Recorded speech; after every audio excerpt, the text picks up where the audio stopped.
Бұл парыз өздеріңізге белгілі Бақара сүресіндегі аятта нақты баяндалған.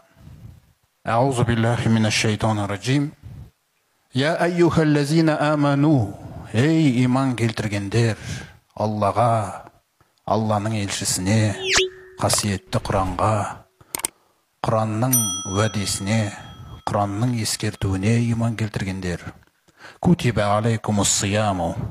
Сендерге ораза парыз етіп жазылды. Кама кутиба алаллазина мен qablikum. Сондай-ақ сендерге дейінгі үмбеттерге де кезінде парыз етілгеніндей.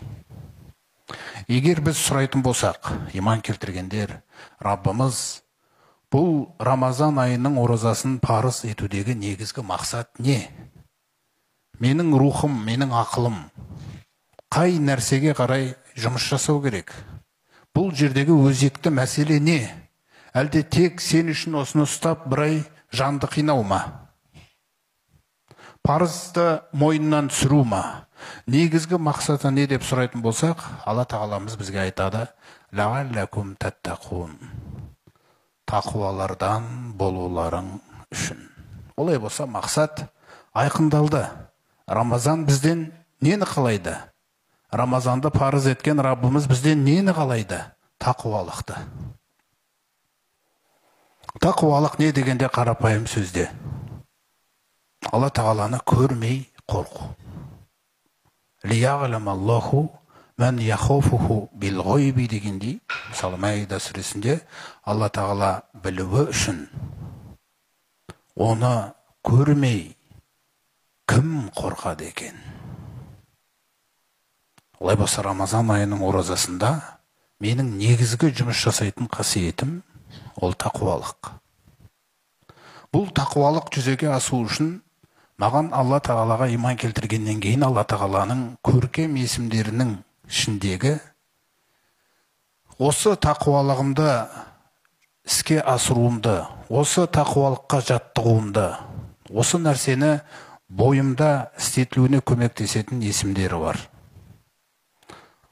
Ол Алла тағаланың бізге Құранда көп баяндаған есімдері. Мысалы, Самиғун деген есімі. Әс-Самиғ.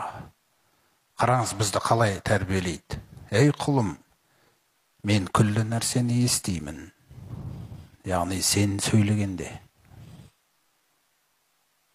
Алла тағаладан бір сөзіміз құпия бола алмайды. Олай болса Алла тағаланың күллі нәрсені естуші. Естуші деген есімі маған серік болу керек осайда. Өте серік болу керек. Өйткені мен бір ай ораза ұстаған кезімде менің тілімнен сол оразамды, таңертеңнен кешке дейін ұстап жүрген оразамды бүлдіріп жіберетін, соған ақау түсіретін, соған бір тап болып жабысатын нәрсе тілімнен шықпау керек. Ал бұл тіл, Абдулла ибн Масуд айтқандай, егерде адамның бойында қандай да бір мүшесі ұзақ жылдарға абақтыға тасталуға лайықты болса, ол тіл дейді. Адам өзінің тілімен, Пайғамбарымыз саллаллаху алейхи айтқандай, күллі тұрғызған салиқалы амалдарын құлатуына болады. Алла тағала тақуалардан болуларың үшін деген нәрсе. Хуа ахлут тақуа. Тақуалық деген тек Алла үшін жасалады. Ол оның иесі. Құран түсірілгеннен кейін пайда болды бұл қасиет біздің санамызда, тәлімімізде. Оған дейін білмедік біз.